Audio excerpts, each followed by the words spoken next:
Hi guys, Gil here at Camppatton Family Compound in Idaho. Today I want to show you how to make a inexpensive emergency stove kit. Alright, stick around and we'll get right to it.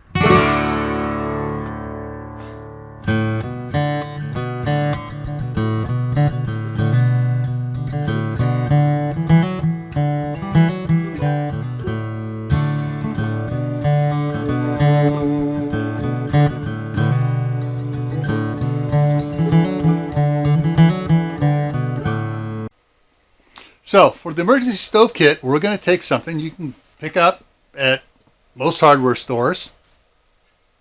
A charcoal briquette starter. Well, this is the real big one because that's what I have here because I do a lot of Dutch oven cooking and need a lot of coals. But they come in smaller sizes. So get one of these and you make it so you can cook on top. You say, well, I'll just put a frying pan right on it. Well, a frying pan will kind of snuffs it out.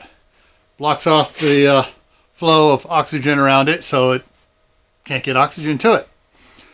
So how do we do that? Well, with this, an angle bracket. Simple 2-inch angle bracket.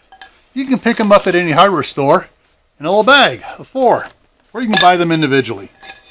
Well, how is this going to make it so we can cook on this? Well, one thing, my little secret here is you don't damage this. So no, you're not going to screw it on the side here to give it a little space there. We're going to do something else and we're going to do it to this.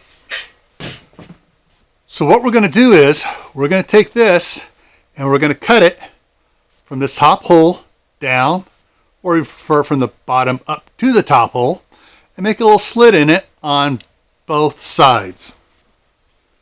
Once we have a slit in it, so it looks something like that, we're going to bend it at this point down.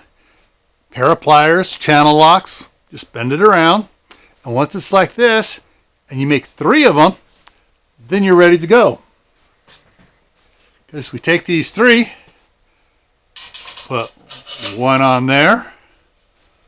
We put one on here, and then we put the last one right over here, and that gives us a 3-point positioning here. There we go, get it down on there nice and snug. 3-point positioning here to put the frying pan on. Hey, that gives us a nice gap there, doesn't it? A little gap there. So you can see, so the heat and everything can come out and won't smother the fire. That's it. Very simple. Now you can do charcoal briquettes in there like I do. Basically what I do is I store these in a Ziploc bag. Keep it in there. I'll store several of those fire starters I showed you how to make in there. And I will store several bags of briquettes until that thing is full. Doesn't mean I'm going to use all the briquettes at once, but that's just so I have a supply of briquettes with me. You can gather wood and make from sticks and branches and stuff and get a fire going in it that way as well. This is an emergency stove, all right? Something you're not going to cook on all the time. It's for emergencies. So if you like this little hack on how to set up an emergency stove, please pound that thumbs up like button down below. Also, if you haven't subscribed to to my channel yet, click on the red button down below. When it turns gray, there's a little bell pop up next to it. You click on that bell and you'll get notifications every time I post a new video. Doesn't mean you have to watch the video. It just means, hey, here's a video, check it out. Also, if you haven't had a chance, check out our 1,000 subscriber giveaway contest. That's the name of the video, our 1,000 subscriber giveaway contest. It has the rules for it. We got 10 place winners, and then we have an 11th grand prize winner.